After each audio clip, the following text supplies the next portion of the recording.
बिस्मिल्लाहिर्रहमानिर्रहीम अस्सलाम वालेकुम। बारिश के मौसम में मैं ये वाले स्नैक्स ज़रूर बनाती हूँ, मेरे बच्चों को बहुत पसंद हैं। बारिश के मौसम में खुद ब खुद इस तरह के कोई स्नैक्स खाने को बहुत दिल करता है, स्पेशली कोई फ्राई आइटम हो, क्रिस्पी भी हो और करारी भी हो। तो आज मैं आपके साथ बहुत ही क्रिस्पी स्नैक्स की रेसिपी शेयर करूँगी, जो बाहर से बहुत ही क्रिस्पी और अंदर से बहुत ही सॉफ्ट बनकर तैयार होते हैं। खाने में बहुत ही मज़े के लगते हैं चाय के साथ। इसको आप शाम की चाय में भी इंजॉय कर सकते हैं और बारिश के मौसम में स्पेशली इसको बनाकर ट्राई कर सकते हैं। वीडियो को प्रॉपर समझने के लिए वीडियो का कोई भी पार्ट मिस मत कीजिएगा। तो चलिए रेसिपी को स्टार्ट करते हैं। तो इन स्नैक्स को बनाने के लिए मैंने यहाँ पर ले लिया है मूंग की दाल 1.5 कप, जिसको मैंने 4 से 5 घंटे पहले भिगो कर रख दिया था ताकि अच्छे से ही सॉफ्ट हो जाए, फूल जाए। तो अभी यहाँ पर बिल्कुल सॉफ्ट हो चुकी है दाल। अब इसका हम एक्स्ट्रा पानी जो है यहाँ पर निकाल देंगे। इसको हमने पीस लेना है चॉपर में डाल के, चॉपर में पीस लें या फिर ग्राइंडिंग जग जिसमें हम शेक वगैरह बनाते हैं ना, उसमें हम इसको पीस सकते हैं। तो मैंने इसका एक्स्ट्रा पानी सारा निकाल दिया। इसको पीसते हुए आपने कोशिश करनी है कि पानी का इस्तेमाल आप कम से कम करें। अगर बहुत ज़रूरत हो तो आप 1 से 2 खाने के चम्मच पानी इसमें शामिल कर सकते हैं, क्योंकि हमें इसका बैटर गाढ़ा चाहिए। दाल को पीसने से पहले 2 से 3 खाने के चम्मच दाल में अलग से एक बाउल में निकाल लूँगी और इसका इस्तेमाल हम बाद में करेंगे, क्योंकि इसको हमने बारीक नहीं पीसना। तो इसको मैं साइड पे कर देती हूँ। अब बाकी की दाल को हम चॉपर में डाल देंगे।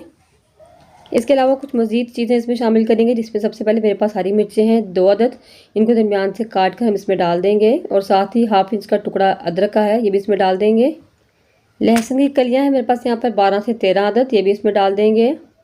अब इस दाल को हमने चॉप करना है और अगर ज़रूरत पड़ेगी तो 1 आध चम्मच हम पानी का इसमें शामिल कर सकते हैं। जब ये बारीक हो जाएगी साथ ही मैं बाकी की दाल भी इसमें डाल दूँगी। अभी मैंने फ़िलहाल आधी दाल इसमें डाली है।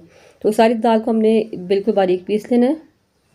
आपने कोशिश करनी है कि पल्स मोड पे चलाते हुए इसको पीस लें ताकि आसानी से पीसी जा सके। तो दाल को मैंने यहाँ पर पीस लिया है और ये बिल्कुल बारीक हो चुकी है, लेकिन बिल्कुल पेस्ट इसका नहीं बनेगा, थोड़ी सी दरदरी सी रहेगी। हल्का हल्का दाना इसमें होगा तो कोई इशू नहीं है और ये दाना ही इसमें अच्छा लगता है। तो इस दाल को हम निकालेंगे एक बाउल में। तो यहाँ तक कि मेरी वीडियो आपको अच्छी लगी हो तो वीडियो को लाइक कर दें, ज़्यादा से ज़्यादा शेयर भी कर दिया करें और मेरे चैनल पर नई है तो सब्सक्राइब करना मत भूलें। अगर टिकटॉक और फेसबुक पर देख रहे हैं तो मेरे पेज को फॉलो कर दें।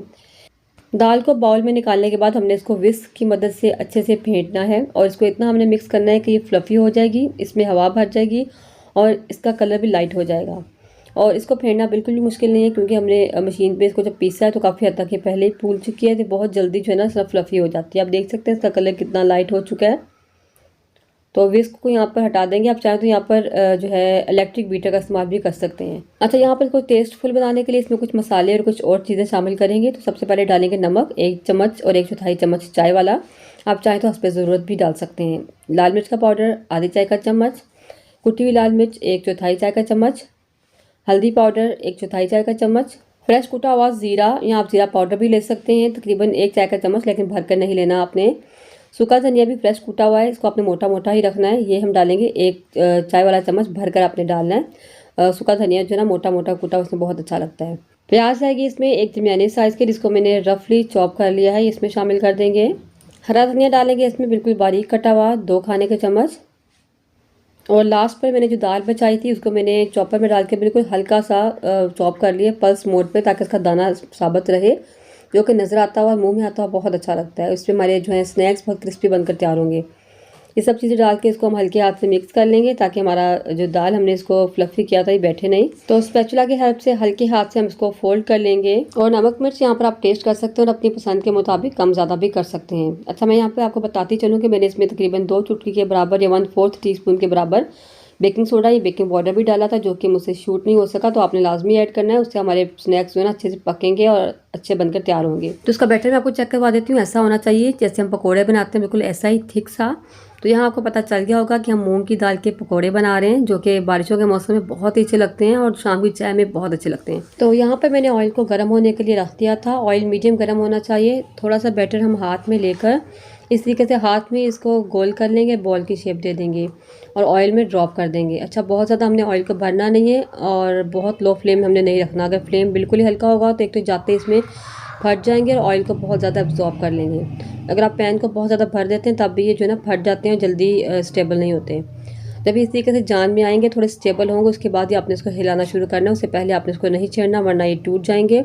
और मीडियम फ्लेम पर हम इसको जो है ना गोल्डन ब्राउन होने तक पका लेंगे। फ्लेम अपने मीडियम टू हाई ही रखना है, लो फ्लेम पर नहीं पकाना और ना ही हाई फ्लेम करना है। हाई फ्लेम पर ये अंदर से कच्चे रह जाएंगे और ऊपर से बिल्कुल ब्राउन हो जाएंगे। वैसे तो सबको ही पता होता है, लेकिन बहुत सी बिगनर्स होते हैं जो वीडियो देख रहे होते हैं, उनको नहीं पता होता, इसलिए उनके लिए बताना ज़रूरी होता है।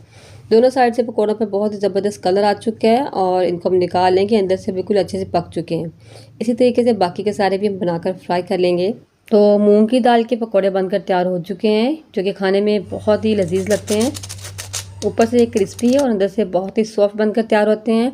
आप इसको शाम की चाय में भी इंजॉय कर सकते हैं, या फिर इस तरीके से बारिश का मौसम हो तो इसको आप ज़रूर बनाकर ट्राई करें। इंशाल्लाह ये आपको बहुत पसंद आएंगे।